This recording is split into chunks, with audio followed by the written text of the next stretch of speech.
Obe Ishapa is a native Yoruba soup which originated from western Nigeria. Just like many other Yoruba soups like orunla soup, ilasa soup, ebolo soup, marugbo soup, and obe koro, many people do not know Ishapasoup, and also many people don't even know how to cook it. But in this video, I'll share with you how to cook Ishapasoup.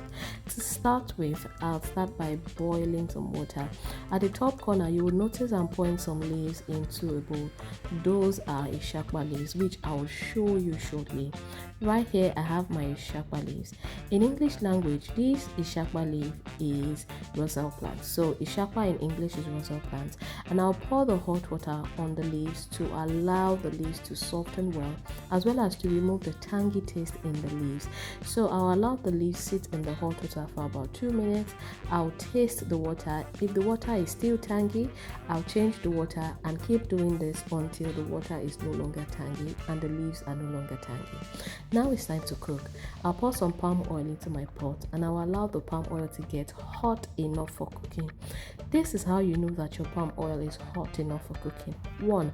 You will notice that the redness dissolves gradually, and as the redness dissolves, you would also see a little bit of smoke coming out from the pot. Then your palm oil is ready for onions. I just poured some onions into the hot palm oil and I'll mix very well to allow the onions fry for about 1 to 2 minutes on medium heat. Also, after 2 minutes, I'll add my blended egusi. Then I'll proceed to add some crayfish powder. Crayfish powder is not compulsory, but I like to suggest that you use crayfish powder because it brings out this lovely taste in your soup. Also, one other thing that I would like to explain or suggest is you can use any type of animal protein that you like, but if you're using dried fish, just like I'll be using in this video, you have to ensure that you add enough water to the soup. While I'm adding enough water, I'd also like to say this: please ensure that you add enough likes to this video. So don't forget to like this video, leave your comment, share this video, and subscribe to this channel. And when you subscribe, I'd love to suggest that you click on that bell button so that every time I post my Nigerian cooking videos, you will be notified, especially if you're interested in Nigerian dishes and how to prepare them. You're in the right place. So this soup may look too watery, but like I said earlier, because I'll be cooking with dried fish, I need a lot of water in the soup. The reason is because the dried fish will absorb the liquid in the soup eventually. Now this right here is the consistency that I want, a very watery consistency because of the dried fish. Now that I'm done with mixing the egusi, the fried egusi with water, I'll proceed to add the other ingredients to make sure that my Ishapasoup comes out delicious. I'll add some seasoning. I would also add some salt. Salt is very necessary for taste, but that's not all. I'll be adding some bonga fish. I'll also be adding some very nicely cleaned ponmo to the soup. Now let me show you the dried fish that I'll be using for this recipe. For this Ishapasoup recipe, I'll be cooking it with dried catfish. You can cook it with any dried fish of your choice. You can also use fresh fish, chicken, turkey, beef, whatever you have in your kitchen. You can cook Ishapasoup with it and you are good to go.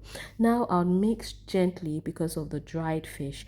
As I'd always say, every single time that you cook with fish, you have to ensure that you mix gently and nicely. By the way, I just added some chili. I used scotch bonnet pepper. I'll cover and allow to cook for about 5 minutes. After 5 minutes, it's time to lightly or gently mix the soup. The reason why I would suggest that you mix your egusi soup occasionally when you're cooking is because as you cook egusi soup, it has this penchant of settling to the bottom of the pot. So if you do not mix it well, your egusi soup will get burnt. So after mixing, I'll cook for another 10 minutes.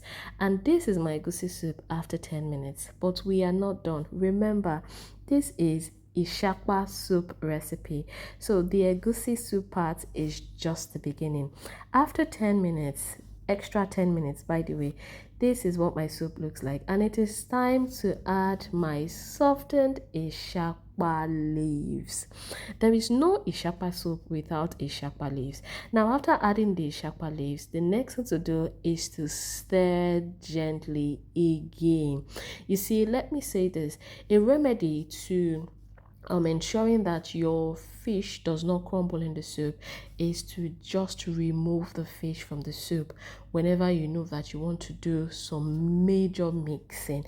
But I can't tell you why I didn't remove the fish from this soup anyway. But then that is why you see me stirring gently so that my fish will not crumble. You see, I cannot say this too much. You have to ensure that you stir gently when you're cooking with fish. Now I would cover and cook for an extra 10 minutes. I'd also show you what my soup looks like after 10 minutes. And also, I like to see what this video looks like after you like this video. I like to read what you think about this video by just seeing your comments and of course responding to your comment, because yes, your comments make my day. Now this is the soup after extra 10 minutes, and I have to tell you, Ishapasoup is ready. Here is one thing about Ishapasoup: you can enjoy Ishapasoup with any Nigerian swallow of your choice.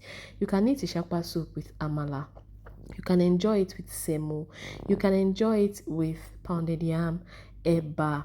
The list is very, very long. So feel free to be creative and enjoy your soup with any swallow of your choice. You can enjoy it with any swallow that you have in your house. Now, as a fan of good food, I'll always say this: good food should be enjoyed always. So here is my Ishapa soup, looking delicious, looking very nice and ready to be enjoyed. But first, let me put some in a bowl so that you will see what I'll be enjoying. Take a look at my catfish. You can see that it has softened considerably. Yes, this is why I had to add a lot of liquid in the egusi so that my catfish would be able to soften well by absorbing some of the hot egusi soup while it was cooking. My Ishapa soup is ready, like I said, and for me, I'll be enjoying it with some delicious pounded yam. Yes, very nice, very delicious, very lovely. And I'd like to say this once again: I've come to the end of my cooking video, and it's a privilege to have you here. Thank you for watching this video to this point. Yes, thank you very much. Thank you for sharing this video. Thank you for encouraging me by giving me a thumbs up. And thank you for subscribing till I post my next video. Have a lovely time. Bye.